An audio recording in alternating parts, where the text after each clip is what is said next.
Okay. We're now during the 13th session of the Committee on Agriculture, Water, and Energy Sustainability. It's March 31st, Hilo at 3 p.m. And I don't think we need to do roll call. I'm just going to go around. We've got Councilmember Iligan about to sit down over here, and then Councilmember Kern and I think Councilmember Kanua will be here in a minute, and Councilmember Eoff and Chair Jay Yoshimoto, and Brenda Ford and Councilmember Valerie Poindexter. And my pal here, Fresh Onishi, is at another meeting, and hopefully he'll arrive at some point, but we'll wait and see. He is excused. And I want to mention, and I'm Chair Margaret Willey, and I want to mention that Kau is off today. The person that handles that is out ill, so there'll be no one there. It is closed for the day. That's it. And if everyone will remember to turn off their cell phones or any other communication devices on silent. So I'm now going to call this meeting to order, and I'm going to reverse, and we're going to do, this is a presentation. I think I need to read the communication in, but I just want to say we will doing public testimony after the presentation. So, Clerk, would you please read in the communication? Communication 761, Overview of Green Waste and Other Organics Impacts on Hawai'i County's Solid Waste Handling by former Councilmember Bob Jacobson and Dr. James Weatherford. From Councilmember Margaret Willey, dated February 28, 2014. Thank you very much. And I would like the presenters to please present yourselves and you are and where you're Madam from. Chair, I think we need to make a motion. Oh, let's make a motion. Move to file communication 761. Thank you, Councilmember Kern. And with a second from Ms. Ford. No. Okay. Madam Chair and members of the Hawai'i County Council, thank you for allowing me to be here today and taking some of my your time, rather. I'm Bob Jacobson. I was a council member for about 6 years, and at the expense of the public and my colleagues, I was able to get a little bit of an education about solid waste and particularly organic operations. And since that time, I've become a tea farmer, and I experience the organic output of our county every day because I use so much of it. James? Yes, good day, Madam Chair and council members. James Weatherford, resident of Hawaiian Paradise Park with a farm in Pahoa. I'm here today because some years ago I was asked to have a look at some issues dealing with trash, and maybe I learned more than I wanted to. Thank you. Okay, thank you. So, if you will proceed. Okay, thank you very much. I do feel passionately about our abilities to reduce, reuse, and recycle, and I know that Jim shares this same feeling. And I know that most of you already know this material, so please forgive me if I'm lecturing to all of you repeatedly, but I think it is a few important things worth reviewing. I'll offer a brief vision of how we can move forward to make sure that solid waste in our organics division is handled properly and it's a benefit to residents rather than something else. I'll start with a brief inventory of our assets because we have lots of assets in this county that are going to help us deal with our continuing solid waste. First off, we have residents that care for the environment, and I think everyone that I know and I see here does care deeply about the environment, or you wouldn't be here. We have motivated residents that actively try to reduce, reuse, and recycle every day. Most people I know are working hard at using the mixed stream recycling, and there's many other things that people think about every day in order to reduce the impact of organics on the environment. We also have residents that care about keeping our money on the island and people that want to create jobs, and I think I see those people here too. Third, we have a dedicated environmental organization, many of them actually, like Recycle Hawaii, the Kohala Institute, and many others that want to achieve zero waste goals. We have a qualified group of employees and managers of the Department of Environmental Management. I've worked with them, and I know that they care a lot, they're well educated, and they have some great resources. Number 5, we also have really sound policies and laws approved by the voters and the county council. For example, several years ago, the county council passed keeping out organics out of landfills. It was the first county in the United States to pass this really important legislation, and I had very little to do with that at all, and I really appreciate you guys for passing that legislation. Number 6, we have a large amount of organics that can help farmers improve our soils, enhance farm production, and create jobs. Even if we handle it well enough, some of it can be used as feed product for some of our livestock. And we need feed here. I'm an organic farmer. I've got to have good mulch, and my tea plants need to have mulch all the time. In fact, I'm a little bit behind on it. So I just love the mulch program, and that's a recurring theme. You'll hear that. Actually, I'm not the only farmer that feels that way. Number 7, our other solid waste is really rich in valuable recyclables such as steel, glass, and plastic. These are marketable products that can help create industries and jobs, and that's what we really need here, are some jobs. Number 8, another great set of assets. We have 2 legal landfills in the island. Hilo is currently operating under required federal and state standards. The county owns it and operates it. It is a sort station that can be used to meet any number of staff, maintenance, recycling, and sorting needs. I've seen all those things being used. I went down there and hauled Hawaiian Acres trash down there during our pickup. I was helped by the EM people, and they were so good. I was so grateful. The green waste facility at the Hilo site is much appreciated by farmers. And it's, for most of the people on this side of the island, this is our major source of mulch. And this is the heart of our green waste operations on the Hilo side. Jobs can be created by the resources available at the site. Pu'u'anahulu sanitary landfill is modern and meets all current federal and state laws. It's lined, it's a modern landfill. It's an integrated site that could easily meet our current needs for at least 50 years with some minor improvements. It could meet our needs for another 100 years with a few more improvements. I know this. I've met with people. The engineering is there, and it's just that people don't seem to want to use it. It's configured for green waste processing. It can be used for compost production. It has a waste oil collection area, in addition to its municipal solid waste landfill operation. It would cost probably $100 million or more to replace it. And it would be, if it was going to be a workable landfill, it would have to be someplace dry, unlike Hilo. What we have at Pu'u'anahulu is a tangible asset that could last another 100 years. On that note, we have a contract with Waste Management Incorporated that guarantees the County of Hawaii will pay to dump a minimum of 200 tons a day. It's about the number we have. And if we don't dump 200 tons of waste there a day, then we got to pay for what we don't dump. So that'd be a penalty. I mean, you'd think, well, that's not great. But currently, island-wide, we have more than 300 tons a day, easily. If we start seriously recycling, aiming at a 75% recycling rate like California has done, we'll eventually go under 200 tons a day, even if our population grows. But when we cross that, when we reach that, we should cross the bridge and renegotiate the contract at that point. Not worry about it right now, because we have much more garbage than that all the time. This is one of the reasons that we really need to view the Pu'u'anahulu facility as a motivator and a great resource. Some people were upset after we had our economic downturn that we had not enough garbage. It was like too little garbage. Well, I'd say that was a great success of the administration and the council, that we were actually able to reduce that garbage to more meaningful levels.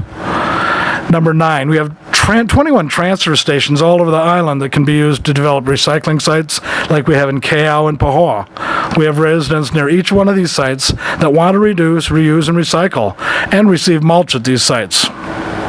programs could be developed to compete in recycling at each site. People here in Hawaii sometimes like to do some competitions. Well, if we could compete to either reduce the amount of waste that's going into our landfills or come up with, useful diversion programs, because so much good stuff is thrown away, then I think that people would be really strongly motivated to think more about their garbage.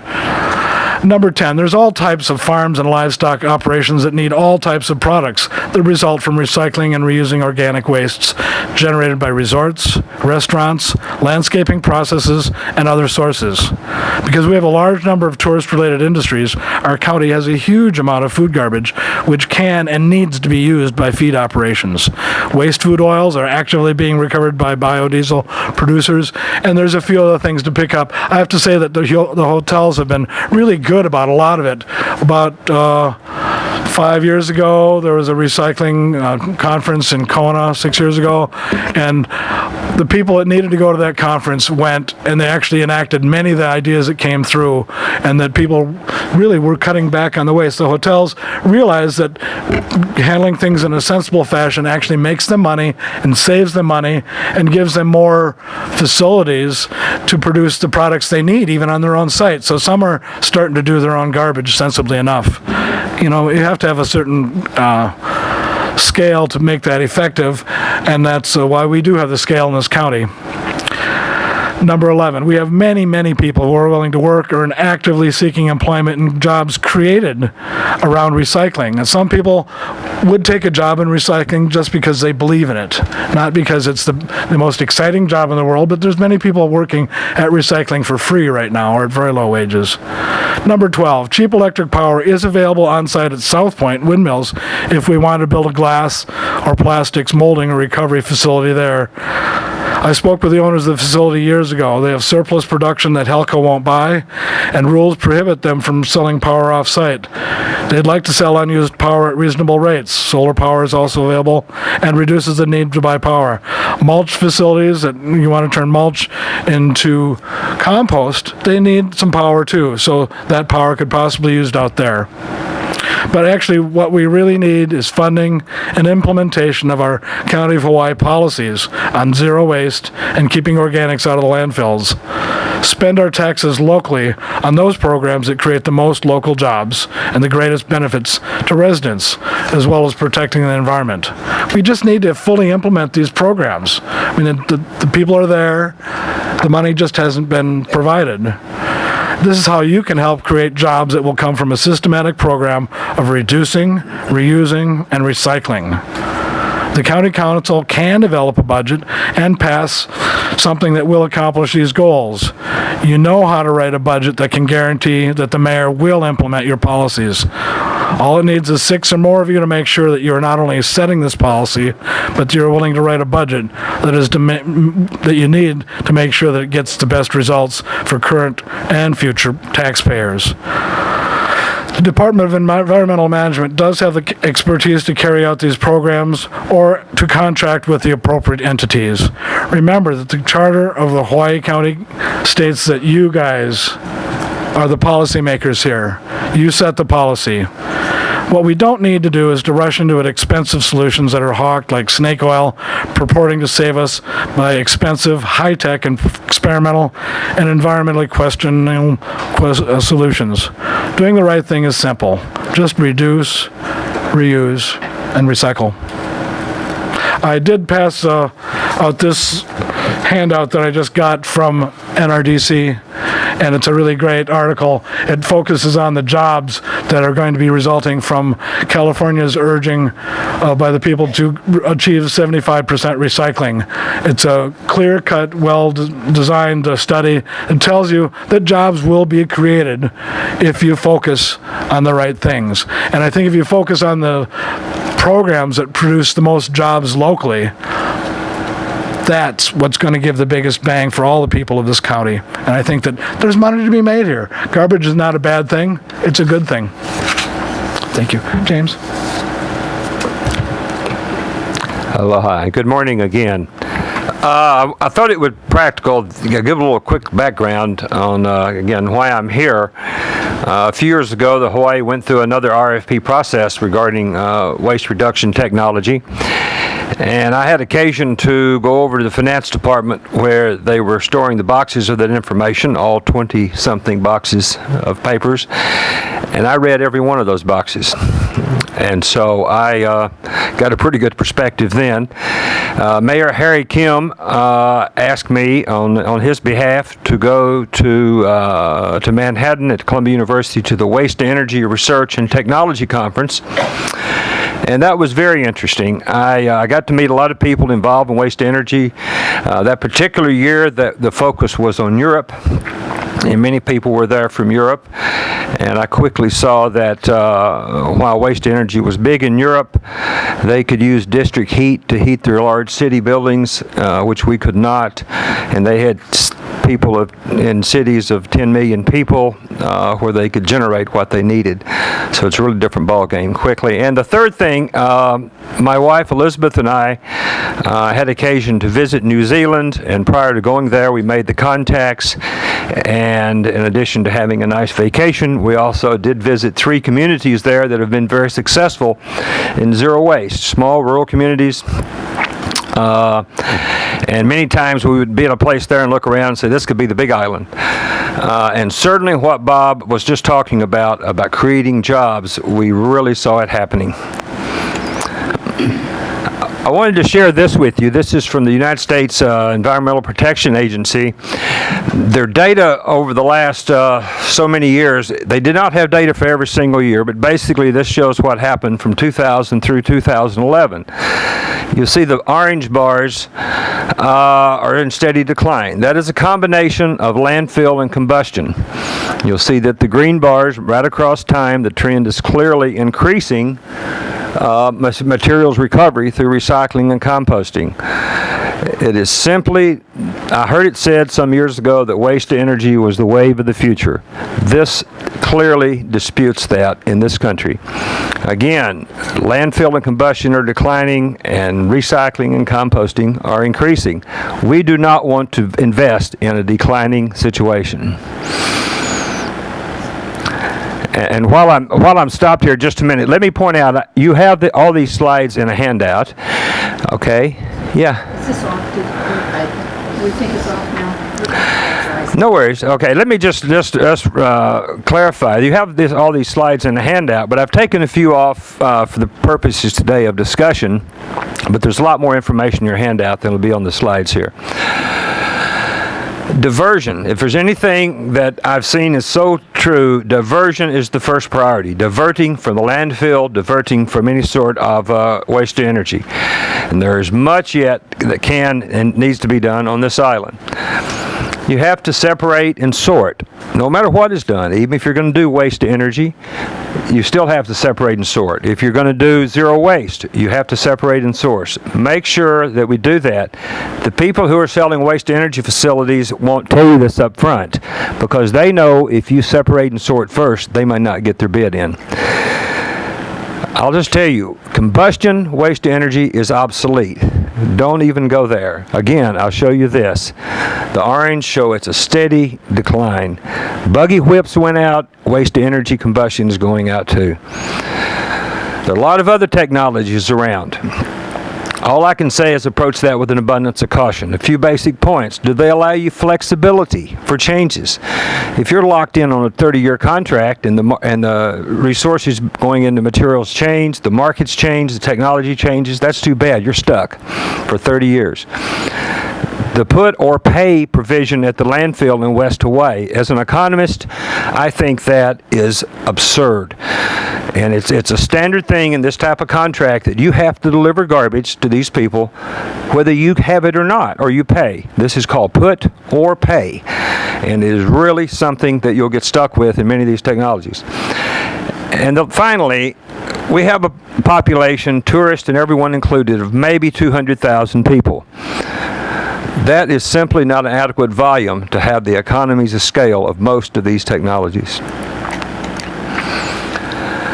If you look at the non-recyclable, non-reusable component, what the previous contract and what is typically called in the industry processables. If you look at the processables, they're only about 30% of the total discards. Okay?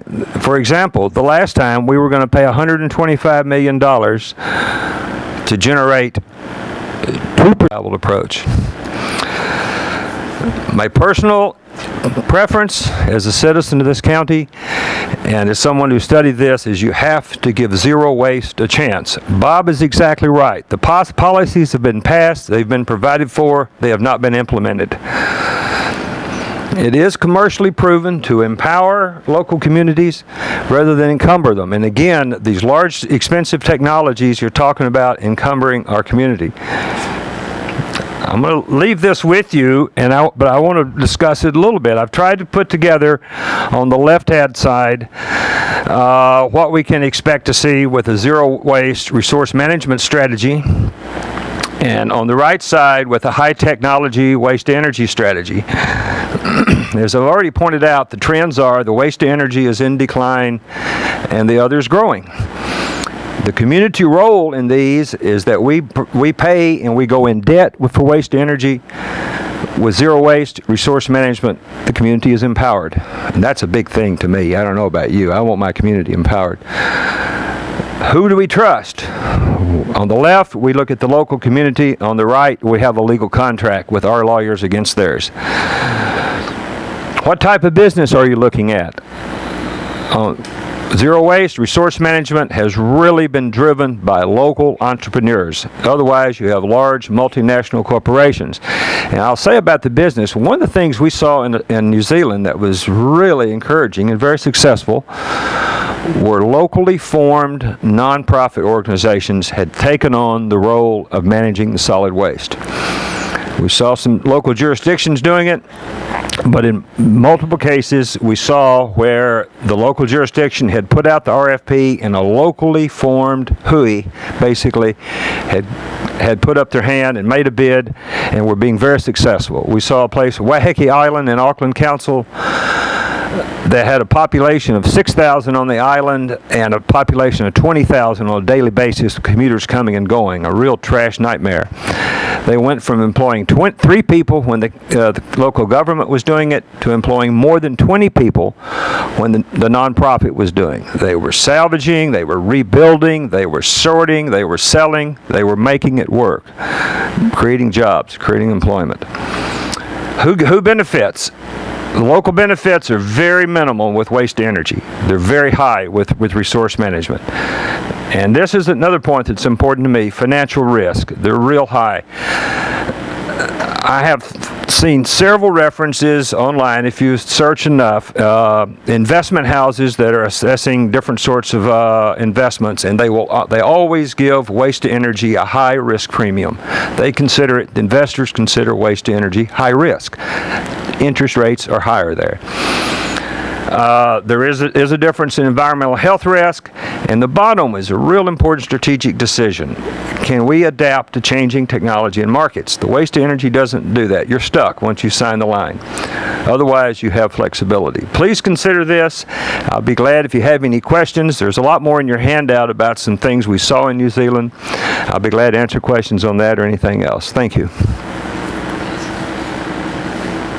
Thank you very much. We're going to go to public testimony next, so I'll let you all sit back. Okay. And then we can call you up as discussion needed. Thank you. Okay, I'd just like to go around the other sites, starting with North Kohala. How many people do you have there? Good afternoon, Chair. We have 3 testifiers. Okay. And in Kona? Good afternoon, Madam Chair. We do have 3 testifiers in Kona. Okay. And Pahoa? Good afternoon, Madam Chair. We have 1 testifier here. Okay. Pahoa? Okay, and Waimea? Good afternoon, Madam Chair. We have no testifiers. Thank you. Okay. And here I have, about 5 right now. Why don't we start with Pahoa? Okay. sorry, there you go. We have Toby Hazel here, making a comment on communication 761. Which is about the green waste. I just wanted to say, as far as the green waste, as it relates to, the dumps and recycle centers, I really think that the whole dump and recycle center needs to be looked at so it functions for the community that it's in. I mean, throwing away all this green waste and not making it available as mulch or as some kind of thing that people could either purchase or just get to take home doesn't make any sense to me. And I remember I was on the mainland, and there's a green waste centers on the mainland who get big awards for their work. They recycle building materials. They have bricks and blocks and all kinds of things. I mean, all you have to do is look at how some of the best function somewhere else and model yourself after them. This is what I don't understand, reinventing the wheel constantly and falling short of what the best could be. That's all I had to say about it. I mean, I submitted that at one point for when Harry Kim was the mayor. I brought it back because I was visiting some people that use that dump a lot. I got all the paperwork, I brought it back, and it disappears into a void somewhere. I don't understand this, and I hope that people would really take a better look now to see what the best job that could be done, as I say, for each community. Thank you.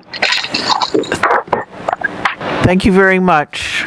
Okay, I think, why don't we go to North Kohala, your first two? Yes, our first testifier is Marcy Montgomery, representing One Island, here to make comment on Communication 761.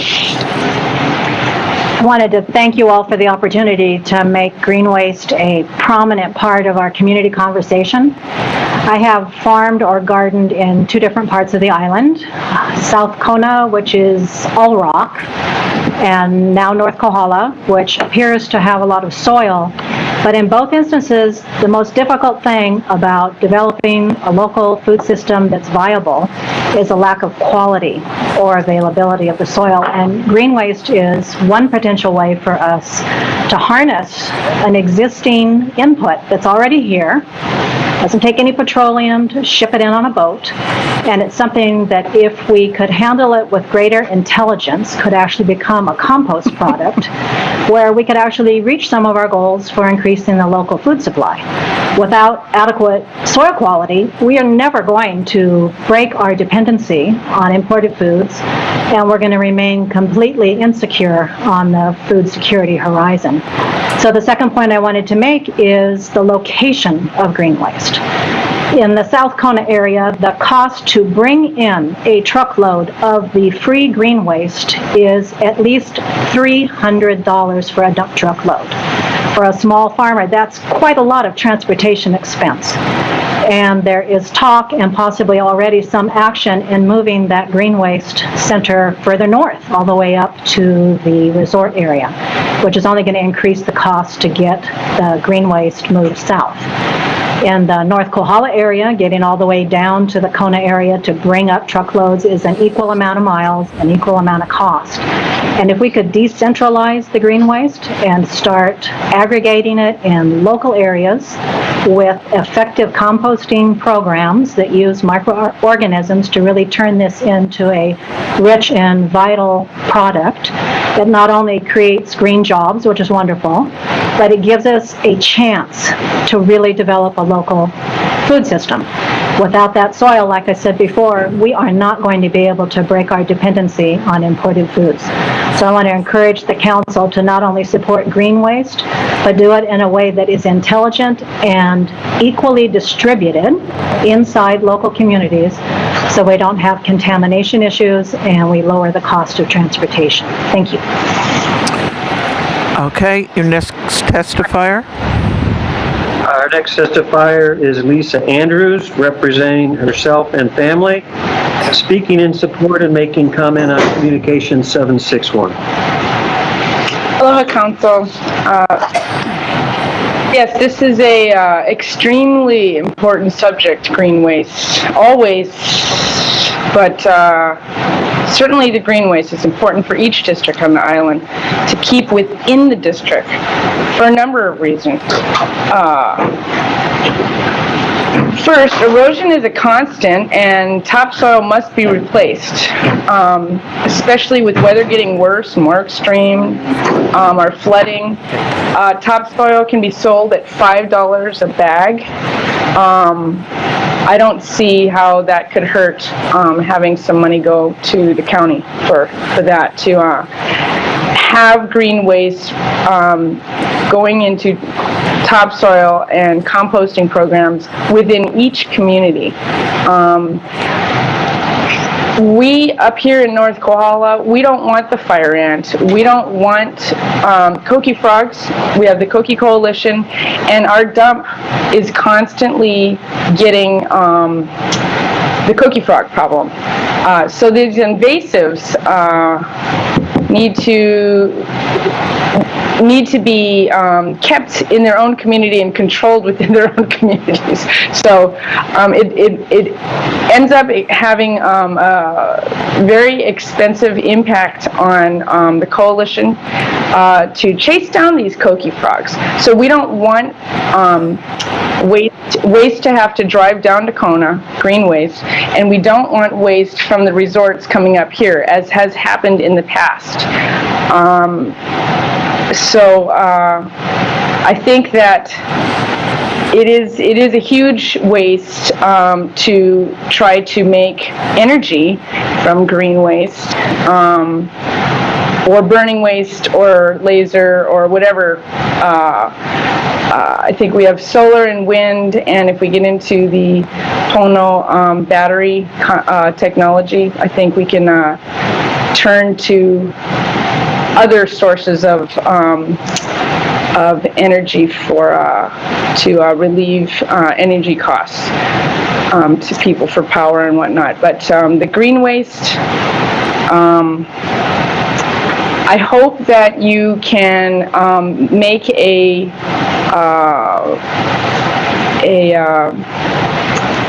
good recycle drop-off place here in this community and in the 20 other sites around the island. And thank you. Thank you very much, Lisa. I'm going to go to Kona's 2 and then here to Hilo.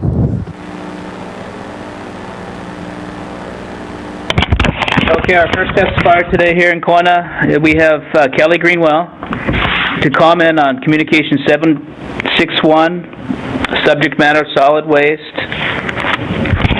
Thank you. To begin with, it's nice to go to a meeting where I agree with everything I've heard so far.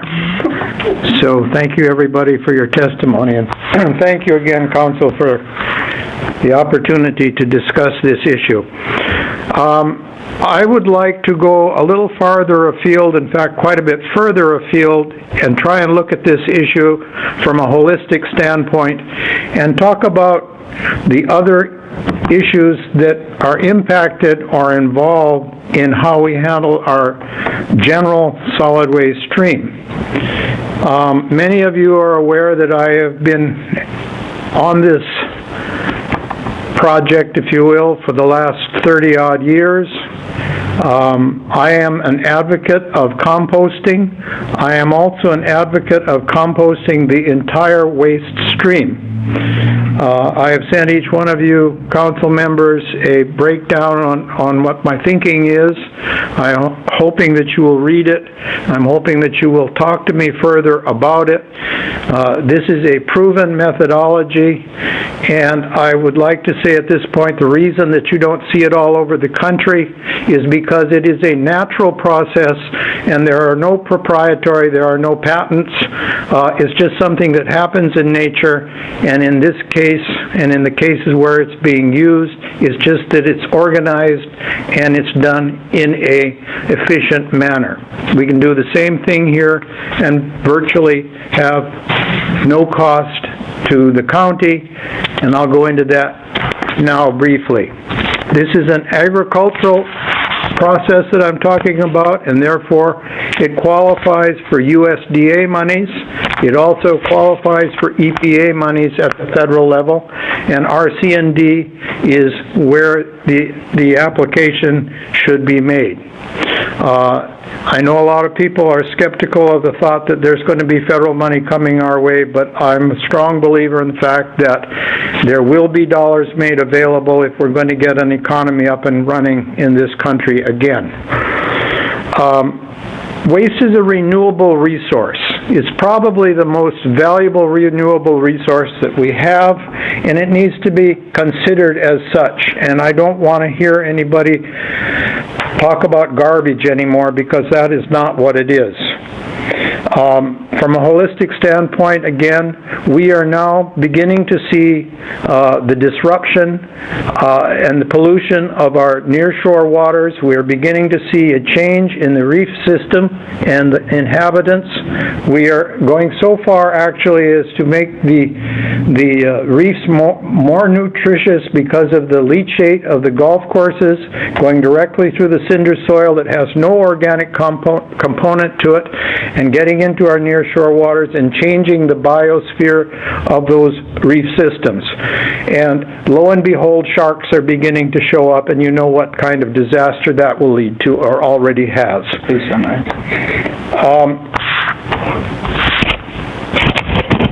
Am I running out of time? Yes. Okay. Let me finish there. I'm hoping that somebody will ask me a few questions on this thing, because it goes quite a bit further. Thank you. Okay, our Kelly, next testifier we have... Kelly, if Kelly wants to take an extra minute to finish up, he can. Okay, well, thank you. I think if you go over what I've sent to you, you'll recognize that what I'm talking about is taking material, the entire waste stream, processing it through aerobic composting, not anaerobic. Please see the difference here. It's aerobic composting, and taking the material that comes from that and using it in the construction of the golf courses and the playgrounds and the parks and the high-end landscaping that's occurring along our coastline, and taking the wastewater component of our waste stream and adding that to it, and using the science and the technology of a natural process called composting, and requiring all of the building that goes in here to use a fortified soil medium, so that we don't have the leachate going into the water. The end cost to what we are doing is phenomenal. What we can do, and if you listen to all people who are talking about the composting, the actual composting of the green waste, they are the foundation of what I am talking about. I am just hoping that we will take this all the way through and employ the science available to us and the processes needed in order to look at our waste stream again as a total component of our future economic opportunity. Okay. Jobs, all of it. Thank you. Thank you, Kelly. Your next testifier.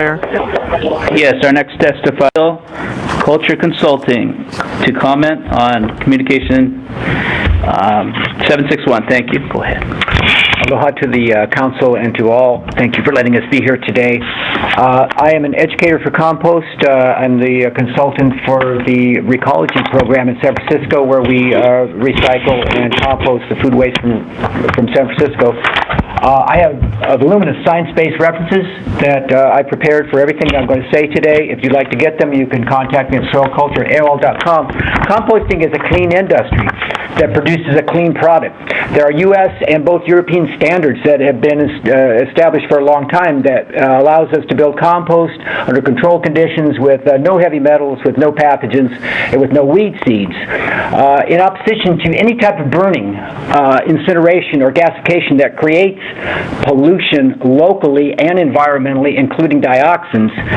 In March 2014, the National Resources Defense Council released their incredible report proving that the California program, which could be very similar to ours, produces jobs. Composting creates jobs not only on the compost site, but in the community and on the entire island if we had a compost operations here that are good quality jobs. By the way, the island of Guam, that is approximately the size of Hawaii Island and has tourism as its number one source of income, has a zero waste program and a comprehensive program of composting in place. The National Resource Conservation Service and the USDA Soil Tilth Lab, which is our top soil scientists in the United States, studied our soils, including the soils in Hawaii, from 1936 to 1990 and determined that 4,400,000,000 tons of carbon has been lost from our soils, from our farming soils. This is no less than a crisis because it is the carbon in the soil that gives the soil fertility and the resistance against erosion and loss. Compost is that is the problem. The problem is our loss of carbon in soils. Compost offers a solution, at least in part, for the loss of carbon in soil, in that compost is filled with humus. Humus is the material in compost that contains the stable form of carbon, and humus in compost is approximately 50%. So by composting and applying compost to our soils, we improve the loss and the resistance to erosion in soils. Composting elevates soil health. This is primarily because of the addition of carbon back to the soil. You can think of soil health, which is verifiable, you can think of soil health as being like your health. When you're healthy, you're very productive, you're very fertile. When you're not healthy, productivity is down. The same thing for the soils. So as we add compost to our soil and improve the humus levels, our soils are more healthy, productive, fertility is increased, sustainability is increased, and if we think that we are going to have sustainable, diversified crops that improve our food security here without soil health, it would be a big mistake. Soil health is the foundation on which we will build food security. Last but not least, compost saves water. Compost saves water in a number of ways that we've just mentioned. By improving the carbon level in soil, then the soil is able to infiltrate more water from rainfall. The water that infiltrates into the soil instead of eroding off into the sea is held in the soil and is used by crops better where soils have a higher humus level, i.e. a higher carbon level. So all of this amounts to the reduction of soil erosion. Thank you. Thank you very much. Okay, here.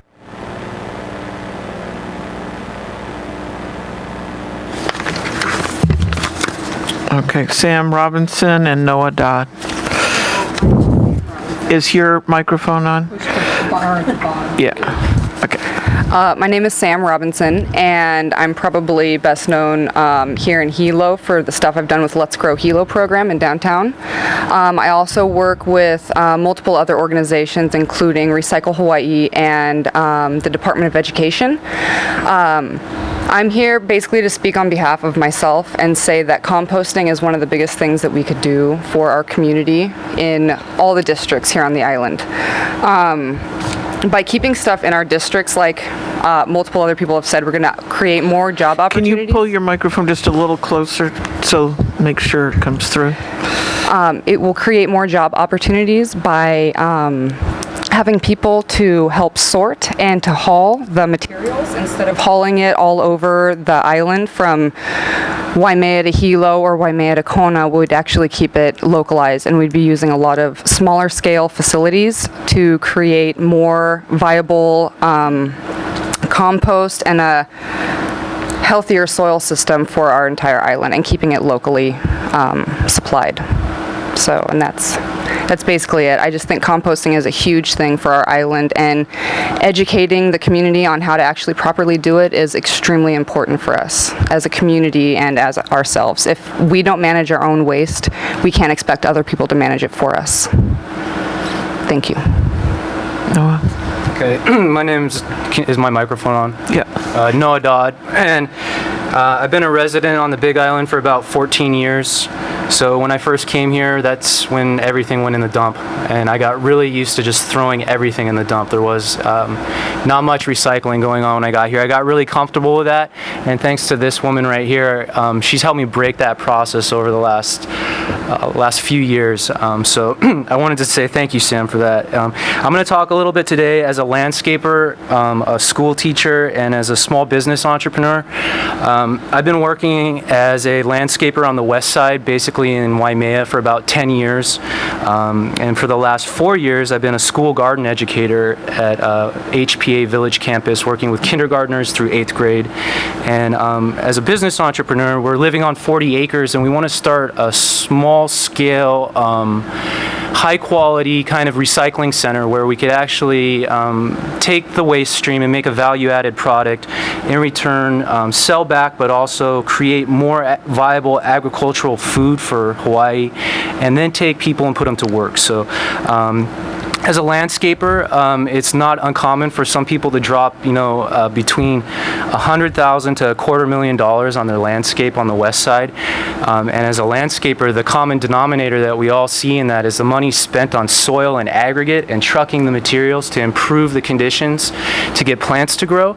And a lot of times this is done chemically. I work as an organic estate person, and so what I do is I come in and I tackle these challenges, and I get people to build their landscapes in a more healthy fashion. It generally costs more money up front, but then in the long run it's a lot less money, and the only reason it's costing more money right now is because I can't get my hands on value-added products locally. I have to bring in a lot of stuff. I have to build a lot of soils that cost a lot of money. Currently, this last year, I've had great success selling my own custom soil blends at $150 per yard. Currently, Soil Plus, my only competitor, is about $70 per yard for their top soil blend. So I'm just saying that because that's pretty shocking. People are paying double the amount for a good quality product.